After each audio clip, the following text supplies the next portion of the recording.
number of square dances in a summer since it was common in local communities to have a dance every Saturday night. Welcome, and thank you so much for joining us today. Thank you for, maybe so. Did I turn it off? Oh, it's one of these where you have to do this, right? Okay, ice cream cone. So I'm just really happy to be here on my own and also on behalf of Catskills Folk Connection. And I want you to know right now that one of the fiddlers from the Trevor Skill Boys is here to play for you today. And that's Dane Scudder here, who's been with the Trevor Skill Boys for quite a while. And they are the main band that plays for Catskills Folk Connection square dances, and they will be playing for your square dances here in August and September. So you'll get to know them pretty well. And it's really because you started these extra 2 dances that I'm looking at it and saying, oh my gosh, we have 8 now. And then we have a partial grant, hasn't come yet, but we do, to help people in counties adjacent to Delaware County that came up after you got started on yours. And so we're supporting one in Shokan and one in Pine Hill. And that makes 10. Wow. That's really, isn't that amazing, Gary and Sharon, that there might be 10 square dances? Yeah. Whew. It's a little breathless. So I'm here to talk to you about the history of square dance. That's what I was asked to do. And I decided that the part I would look into was the part I knew the least about, just to give me a reason to learn more. And that was the ancient history of square dance. What were the things that went on before the times that we know about and might have influenced them? So I'll be talking about that. Is this too loud? It sounds like it's booming a little bit. Okay. I'll be talking about that in a minute.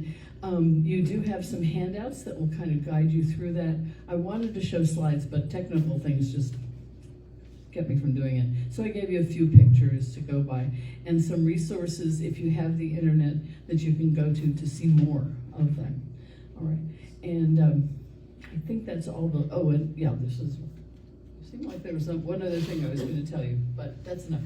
Okay, so first thing to know about the history of square dance is that it goes back even to the 17th century, not necessarily in its present form, but and the further back you go, the fewer dances of ordinary people you can find out about. Usually it's like the nobility. You go far enough back, it's just the king and queen that you can find out about.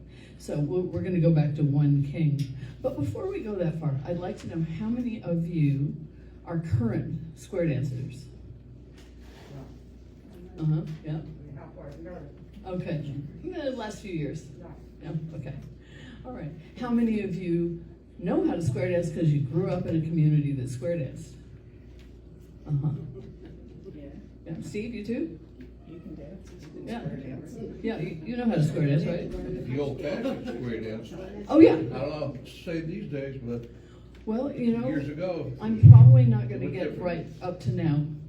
Okay, I think the closest we'll get to now is the Western Club square dancing, so I bet you remember that. So here's what I want to ask you, since there are so many experienced people in the group, is that you would listen for, in the descriptions of the old things you say, oh, well, we still do that. You know, there might be a certain arrangement of the square, or a certain call, or a certain vocabulary that you recognize. And if you would, put your hand up when you recognize it. I'll stop and let you tell what it is so other people can say, oh yeah, I recognize that too. Okay? Let's see. I'll be pulling ones out, and what I want to do is knit those into the history. I know some that Hilt Kelly did that fit the history. So I'll be doing that, and if you do it too, that would be great. So, okay, so back to the 1600s. We don't know a lot about it except that people danced the minuet. It was a very formal dance, the women couldn't move much because of their clothing, and it was competitive. Apparently, people did it so others could watch them and judge them, and if they did well, they moved up in the social ladder, and if they did poorly, they went down. This happened especially in court, in the king's court, and so the king at the time in France was Louis XIV, the Sun King, the one who built Versailles. And he wanted something new and different, and he wanted English country dancing. He'd heard so much about it. He wanted to have it in his court. So he hired a dancing master from England to come over and teach all of his nobles and courtiers and so on how to do English dancing. And then he sent a guy from his court over to England to go do what I would call field work. Go out in the countryside and go to the dances in the country and write them down and bring them back to teach in the court in Versailles. So there was a lot of back and forth between England and France, and that went on for a while. So after a bit, there developed, though some people say, some scholars say, what really happened was the dancing masters, and once people learned a new dance, weren't getting hired enough. So they had to invent a new dance so they get hired. And so that's how they started working with those existing forms and turned them into something called a cotillion. And it was there was a sort of an English and a French one. As it is, even in this century, everybody thinks of France as being the height of fashion, right? So people would want to do what the French were doing. And even though they'd been at war, they brought home, even the soldiers who fought Napoleon, brought home French trendy stuff and were welcomed with it. And one of the things they brought were the dances. And so the cotillion started being the cotillion in English instead of cotillon. And so they were dancing it, but it was still pretty formal.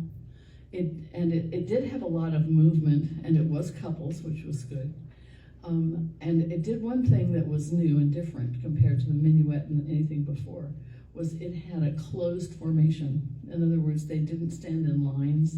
They made a circle or a square, and then they danced in a circle or a square. Hands? Yeah, circle or square, right? Okay, so that closed formation back in the 1600s survives today, I think. I'm an amateur at this. I should tell you, I'm relying on really expert scholars who gave talks about this, and I took notes, and then I took notes on my notes.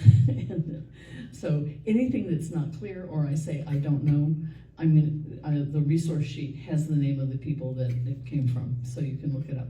So you'll find that it's much more detailed than I'm saying. All right, so the cotillon was the French way.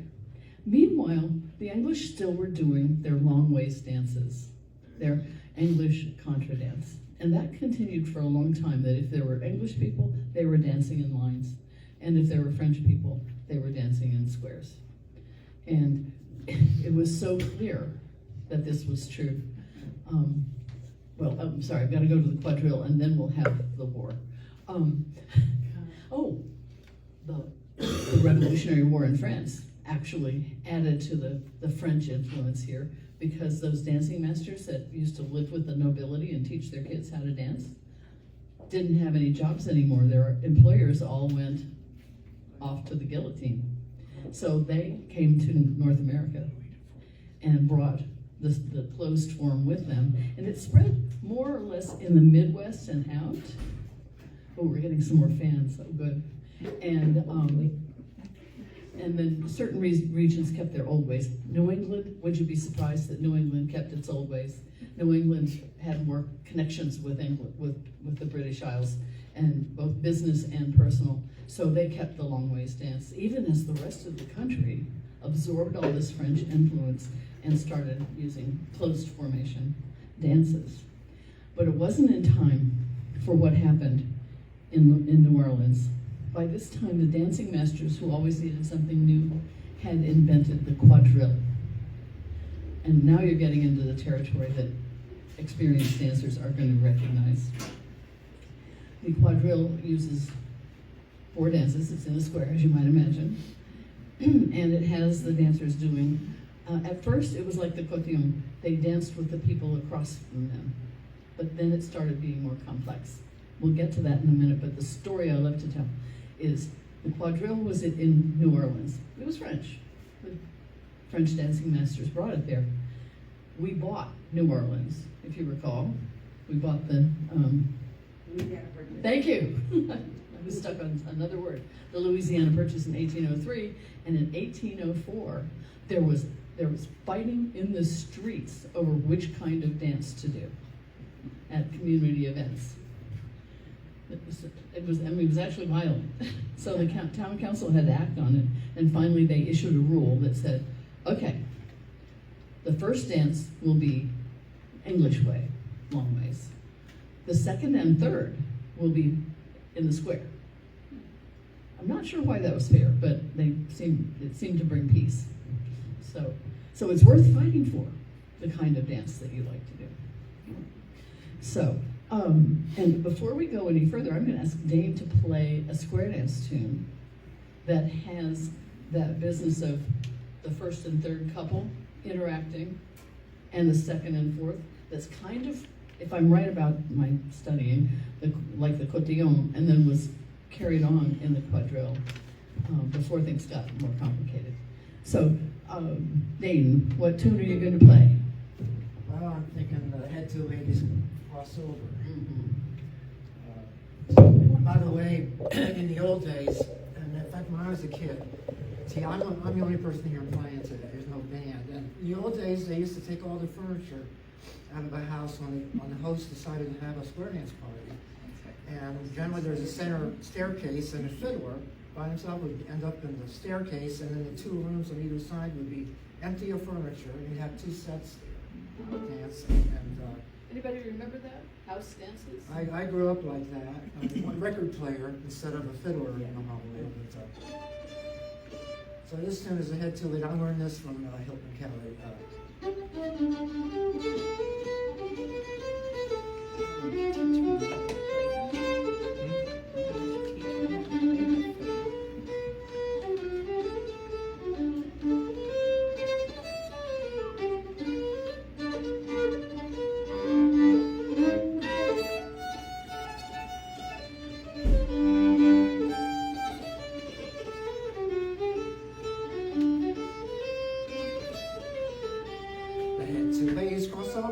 By your oxes stand, decide two ladies change places, and you all join hands. Bow to your partner, under your corners all. Take your corner by the hand and promenade the hall. Promenade.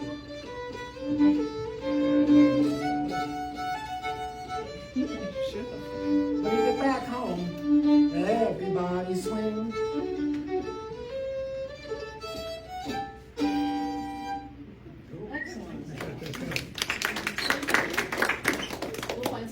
To play some more, okay? We'll have him play a quadrille in just a minute. Now, if you look at your, I didn't take one for me. If you look at your pictures, there should be one that says quadrille under it. Oh, that's right. Oh, thank you, Dale. Right.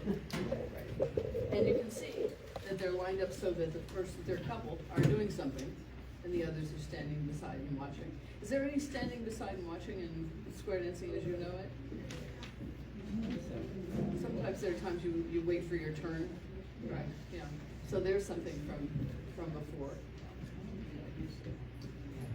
And I believe the next one is actually the fate of the quadrille, because something came along that replaced the quadrille. The quadrille was in place, I'm going to get this wrong, but probably 1830s or so, and lasted as a very popular thing until after the Civil War.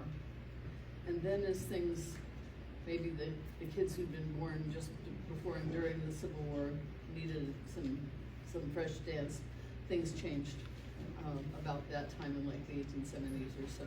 Though I suspect that quadrilles stayed here being danced as a popular dance form for a number of reasons. And that may mean it lasted longer in this area. For example, when Hilt was born in 1925, and he learned to play from his family, from his father, who was also a fiddler and a square dance caller.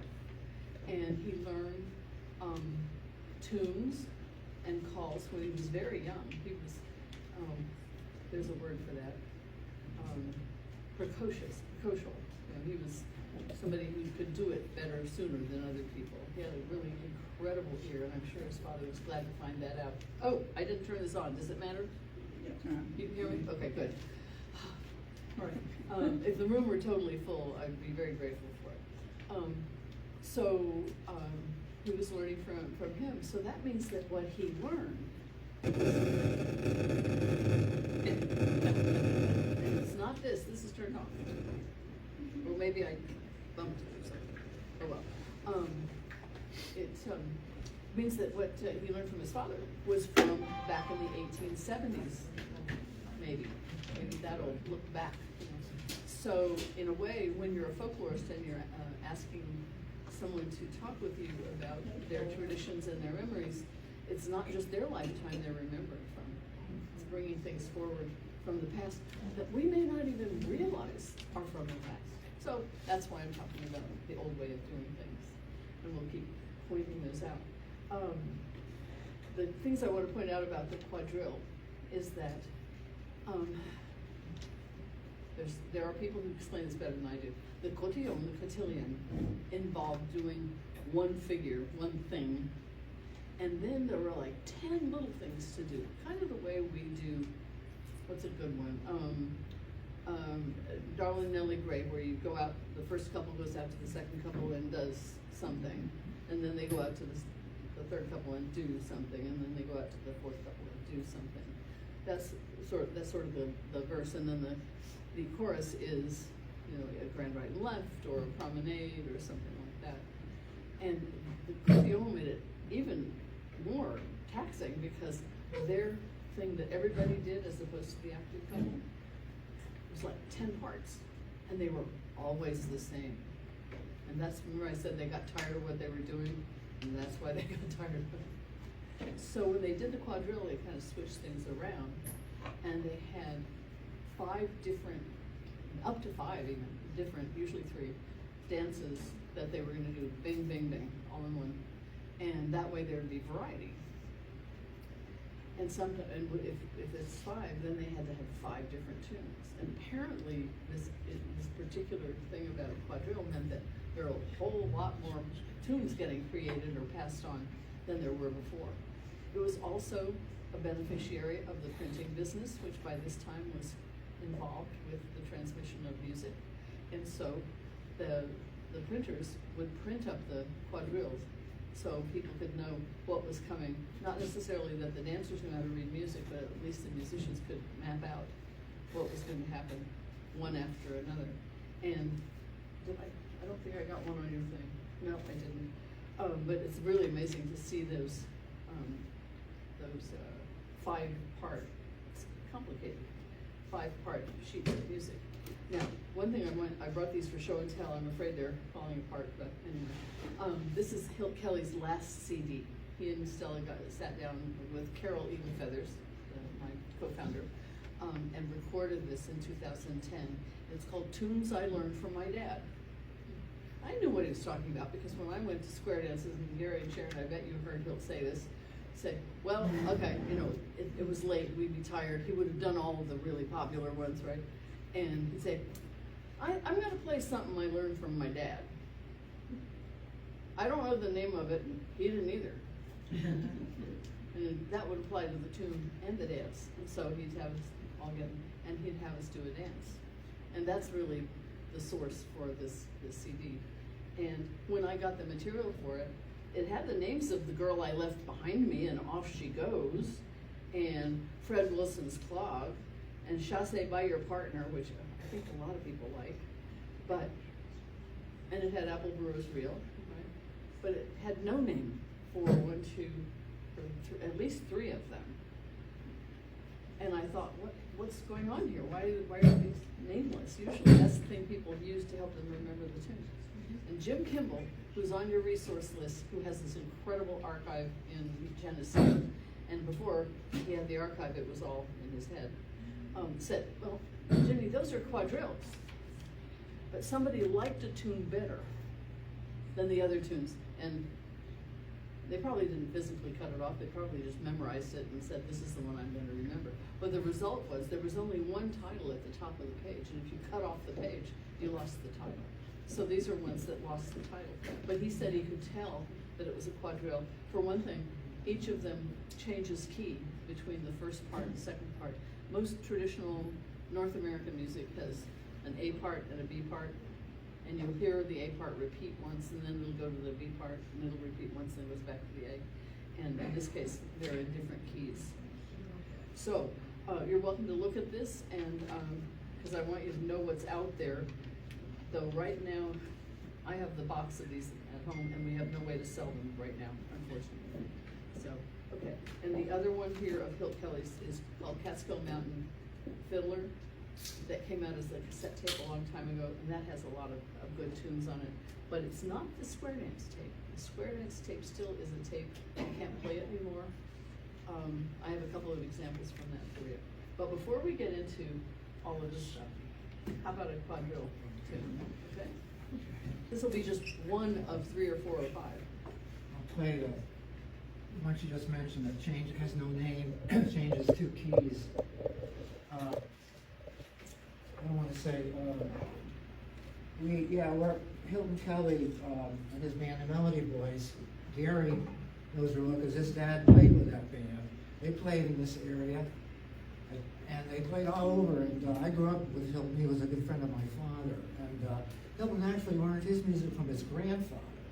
So we're going back to after the Civil War. And I can't say that this particular quadrille was learned from his grandfather, but there's a real legacy to the Kelly family of fiddling.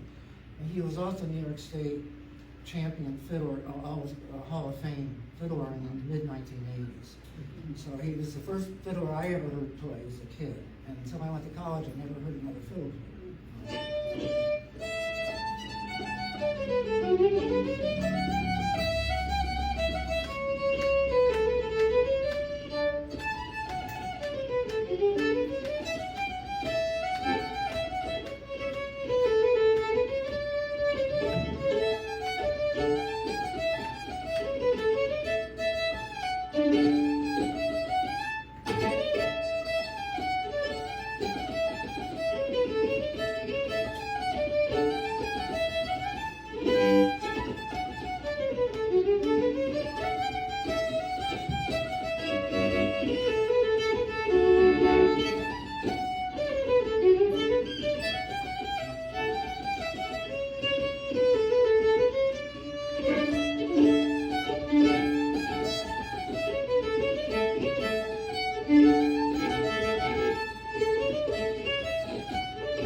Thank you for letting me see this. It reminds me that I didn't talk about the top picture. Back when the king was doing all that stuff in France and England, a man was putting together all those English dances in a book. It's famous because it tells everybody what English country dancing was at that particular point. People will say, this is a Playford dance, because it's from Playford's book. Okay. So, and I'll bet you King Louis read the book and said, I want this over here. Okay. All right. So, moving on, we're getting close to the Civil War. So you see this one that's a quadrille. And through the Civil War, I think the quadrille survived. Definitely in the northern states. The southern states had a different rhythm because their dance floors were generally in people's houses, plantation houses, whatever. And they tended to have private balls. And so they could choose, they weren't being commodified, one scholar says, about having to create a commodity to sell, whether it's lessons or dances or whatever, the way there might be in a more cosmopolitan area. And so they were a little slower to change, and they actually developed their own styles that are very different from what we do here. And I'm not going to talk about them today, but we'll do Southern dance some other time if you want. You did a lot of dancing in West Virginia. You did a big set and all of that. Yeah. We'll have him. Okay. I'll help you find the images. Okay. All right. So what happened after the Civil War was the quadrille had been just it had been a craze, an absolute craze. And so people got to get used to having the parades. And they also were finding there were more ballrooms, more public ballrooms in the north as opposed to the south. And it turned out that the couple dance was really the best thing for that kind of surrounding. And so couple dances grew up in Europe first, and then the craze came here and kind of pushed the quadrille out of the way. And so the last one on the front, the last picture on the front, which I'm sorry it's so small, shows couple dancing at a public ballroom. And I can't tell for sure what they're doing. See if we can tell what they're doing. If they're doing the polka or not. But on the back, first one on the back, Looks like a promenade. yeah, promenade, yeah. Yeah, but the first one on the back is definitely a polka. And now we will see if my phone is going to do what it's supposed to do, which is, okay. Let me find, oh, I know it's under S for spare parts. No, please, get back to the list, there we go. There is a band called Spare Parts that specializes in the music of the Civil War era. And the one I'm going to play for you is the polka. Here we go. Now this thing is supposed to be wireless. So it didn't mind that the electricity went out. Okay, so choose.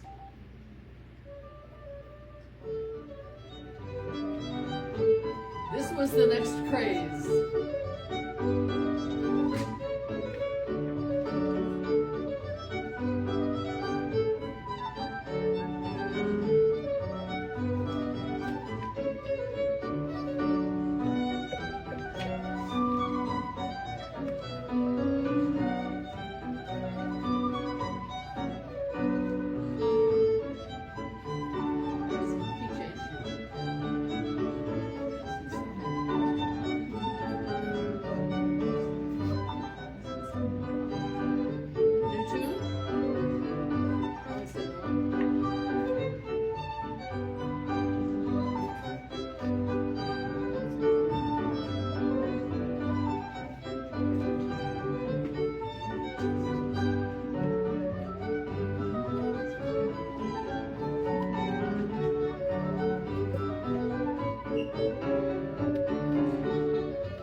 Well, didn't mean to do that either. Fiddle skills, because I learned from my head, cards and counters. There it is. Okay, sorry. That's right after the polka. So that probably attracted the young people's attention, wouldn't you mind? You know, and the fact that very often, before you get used to one piece, a new piece comes along. And Dane was talking to me about different ways to get the attention of the dancers by changing the key, which is definitely part of the quadrille. But this one, I noticed that when I said change, it had gone down instead of up. I thought it always went up, but I guess you can go down. Yeah. So, or change to a different tune, and you heard this band doing it quite readily. So that's the kind of thing that those women in those tight bodices and hoop skirts danced. I don't know how they did it, but they also climbed mountains here, and so anyway. All right, so we've got the polka, and the waltz came first actually, and it was a scandal because the fathers thought that their daughters were standing too close to those men when they danced the waltz. Besides, he had his arm around her waist, you know, and oh my goodness. And someone said it was a dance of loose character. He wouldn't let his daughter do it. How many of you think paid attention? I actually read a diary from much earlier when I worked at Old Sturbridge Village of a father worrying because his daughter was going out to dances all the time, and she was wearing those things that Empress Josephine, Napoleon's empress, wore.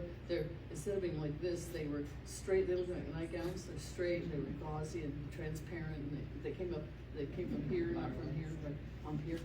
And he was saying, And she goes out in the winter, because wintertime was time off at the farm, right? So that's when the dances were. And he said, she's going to die. Worried. So teenagers have been worried about for a long time. And the polka, while it offered some of those same problems, somehow, just by its persistence, solved the problem about the what's called closed position, this way instead of this way. And the fathers had to accept it, and finally did. Probably not in time, though, to help with Charleston when it came along. Don't you imagine the diary would say the same thing when the Charleston came along, right? So, there are a lot of different dance trends because in the turn of the century into the 20s that I haven't really followed here because at that point our population was busting. We had people coming from all over the world here and all kinds of traditions showing up that had not made the trail that the polka did from Prague to Vienna to Paris to London to the United States, but who had come with the people as they arrived.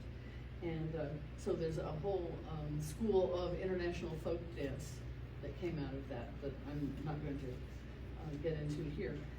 So what happened to the square dance at this point?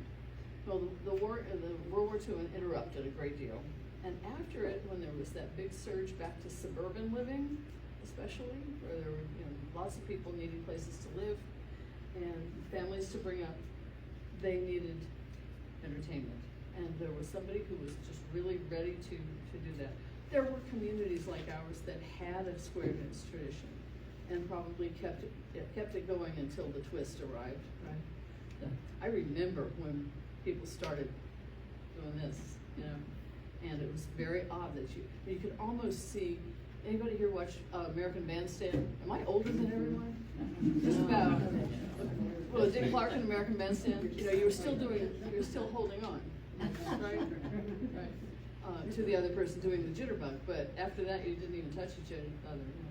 So that things really changed then. And at that point, someone said, well, the country dances went back to the country.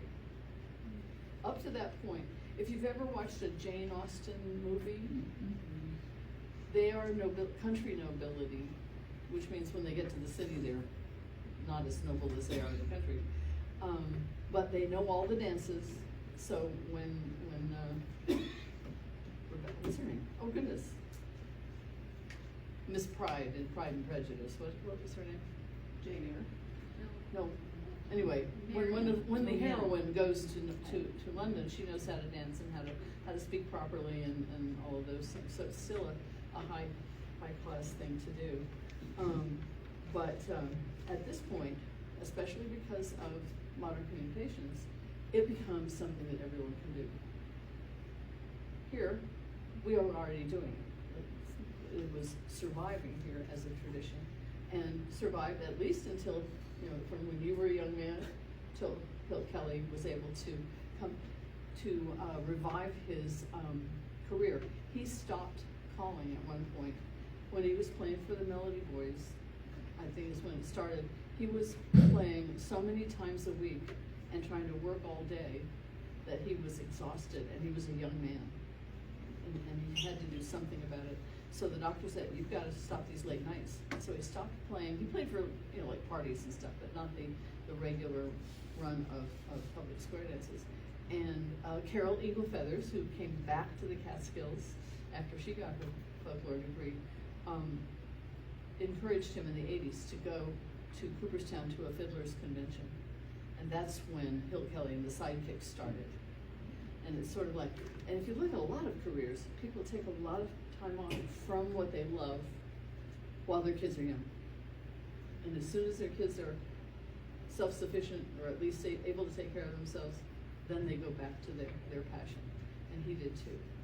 And that's when he started playing in the Grange halls in this area, and then community halls like this one. And we're hoping Catskills Folk Connection will actually be able to talk about using all the old venues for square dances. So if you know of an old place that used to be a square dance space that could be revived, let me know.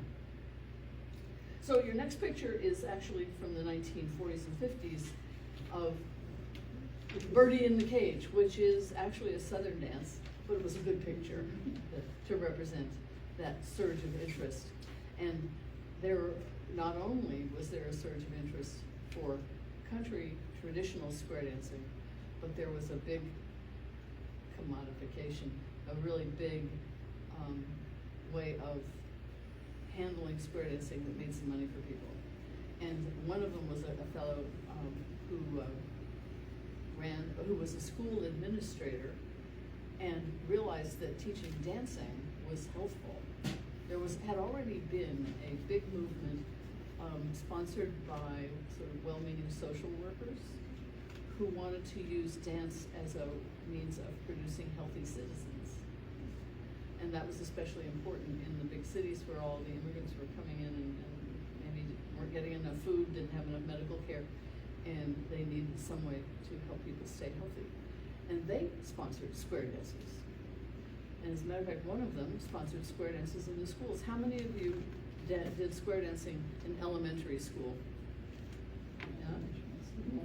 We did it in high school. Okay, high school counts too. Yeah, yeah. Actually, when I put on dances that have equal country people and city people, that's the one thing they all have in common. The city and country, it was in the curriculum, and it's because of the social workers.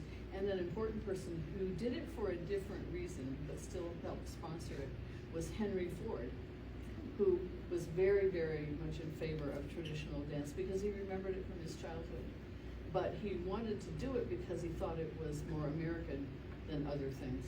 And he was very prejudiced against a lot of different people, more against the Jewish population than against the African American population, but he couldn't stand jazz because, yeah.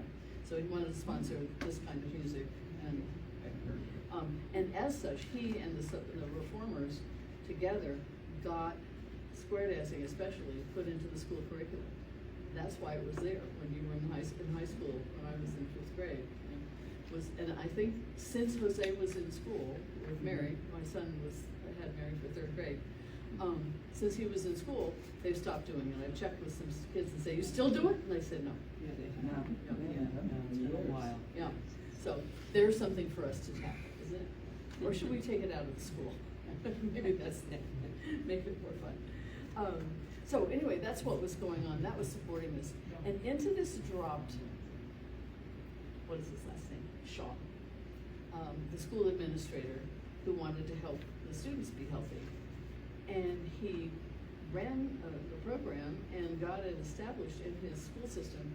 And he realized it was working so well that it did a better job of helping the general population of students than football. And he got football canceled in Colorado. Now, I'm from Oklahoma, and I got to tell you, football is a state religion. And he canceled it. But by then, he was taking these kids, their performance group was called the Cheyenne River Dancers, all over the nation to demonstrate square dancing. It wasn't participatory. They weren't doing what we're going to do later, where we say, okay, let's get up and do it together. They were really pros at it. And it turned into some of the things you've probably seen on TV. The team dancing, the really professional, super fast, complicated dancing, all dressed alike kind of thing. But it also turned into the modern Western square dance clubs that have been around here. I don't know if they are anymore. There were 2 still, one in Middleburg and one in Cooperstown, run by the same people. Does anybody know anything about Western club square dancing? But you've heard of it? Yeah, it's different because their goal was nationwide, was to spread this nationwide. And so they wanted the tunes, the calls, and the figures danced the same way all across the United States. So like, which shoulder do you, when you have to do-si-do, which shoulder do you pass? Right or left? It varies. In their deal, it had to be done a certain way. It's very structured. It reminded me of Sunday school with the little pins, you know. You got rated as beginning, middle, and advanced or something like that. If you went to a Western convention and you went to the wrong gymnasium that was the advanced and you were a beginner pin, you were hustled out. And so it's gotten a reputation for being exclusive. Some people say, oh, how can you stand to do square dancing? It's so exclusionary. It isn't a welcoming thing to do. And I think just the opposite about it. It's something everybody can learn and enjoy together. But it's because they went that different route that it gets that reputation. So, I'm trying to think if I have knit in. No, I haven't. Does anybody remember we're going to watch for things that remind from the history that reminded you of the dancing you did in high school or with Bill Kelly? Anybody have any more of those? Okay, remember I had a couple and I forgot to tell them to you. When I used to hear Hilt talk to John Kaufman, who was a wonderful dancer from Hurley, but he spent a lot of time up here in the summer. So he went, unfortunately, he passed away too soon. And we were going to go drive around Delaware Green, maybe Schoharie too, but he knew Delaware Green best because he was in the Catskills as a young man in the summers and spot old dance halls. We didn't get to do it, so it's really too bad. But they were standing there talking, and they knew how to talk the lingo. And what are they talking about? They said, well, that tune seems like a good one for a first change. What do you think, John? And he'd say, well, yeah, that's good, and this other one's good for a second change. And I couldn't figure out what they were talking about. So was it a figure? Was it like a do-si-do or a, swing your partner, or what were they talking about? That was quadrille talk. Do you use change to mean the different? I used to know the differences. Yeah. I don't know what they meant by good for a first one. Well, I think it's got to do with the first tune I played, the ladies, two ladies cross over. Uh-huh. That might be the first change. Uh-huh. Second change might be the first couple goes out to the couple on the right, dance. Third change might be the whole set dances all at once. Was my memory. There's some kind of structure. I didn't even get that far with that because they couldn't understand why I didn't know what they were talking about. That's true with tradition bearers. They think what they know is common, and it's not always common. So that's an old thing. And changes. Remember I told you about the dance that had 10 things to do afterwards that everybody got tired of? They called those changes. So that vocabulary hung on when they switched to the quadrille. What other one? Well, maybe while we're dancing, I'll think about it. But there at the bottom is Hilt, not too long before he died, and playing in his living room. And of course, you've already seen this. This was a wonderful picture. I don't remember who took it. It wasn't me, that's for sure. If you want to know more about Hilt's activities, on your resource sheet, it'll say Bob Nisbet's video. And I checked last night and it's still on YouTube. It went up a long time. It was made in 2003. So this is the end of life, and it shows a little bit. It's a little rough, some of it. Did you know one of his fingers was short, and it actually when he had to do this, and if he couldn't reach, it would be flat, right? But the Catskill Mountain Fiddler, this one, and the Bob Nisbet